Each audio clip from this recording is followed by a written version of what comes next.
부모의 그 역할, 사회적 역할, 부모 이런 것들이 이제 잃어버리는 거죠. 그 이후에 부부만의, 배우자만의 새로운 역할이 설정이 돼야 됩니다. 그래서 재설정이 매우 중요합니다. 과거에 선입견이나 편견, 고집, 아집을 버리고요. 부부간의 관계를 재설정하는 그런 기술이 필요합니다. 예를 들면은 남성 노인은 어때요? 퇴직한 후에 집에 머무는 시간이 많아지죠? 그러다 보면 간섭하게 되는 거죠.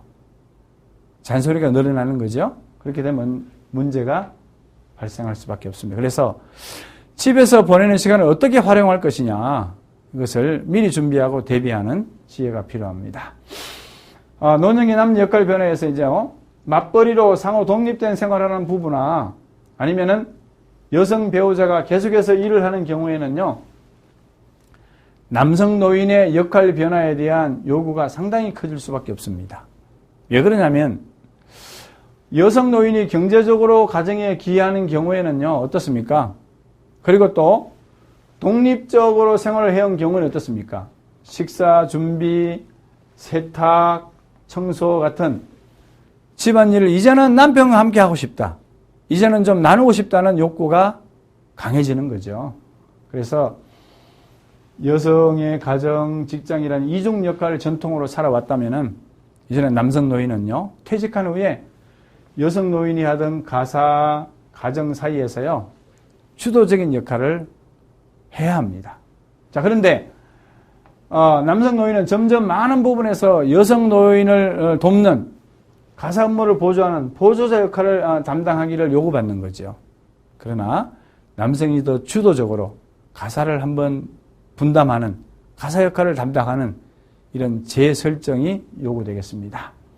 자, 사회적 관계의 변화를 봅시다. 자, 노년기에 가족 관계와 가족 이외의 사회적 관계에서도요, 많은 변화를 경험합니다.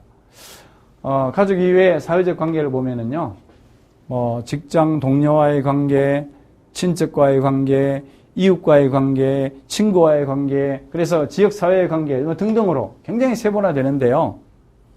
자, 이때 가족과 혈연 관계는 현대사회에서도 사회적 관계를 형성하는 데 굉장히 중요합니다.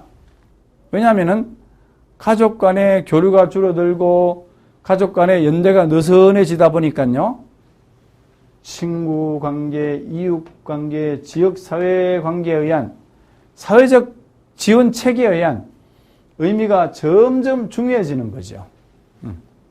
이런 것들을 대인관계의 중요성을 인식해주고 있습니다. 특히 노년기의 친구관계 어떻습니까? 친구관계는요, 사실 삶에 있어서 상호 간의 삶의 양식을 인정하는 거죠. 서로의 개인차와 삶의 양식을 인정하면서 우정을 나누고 또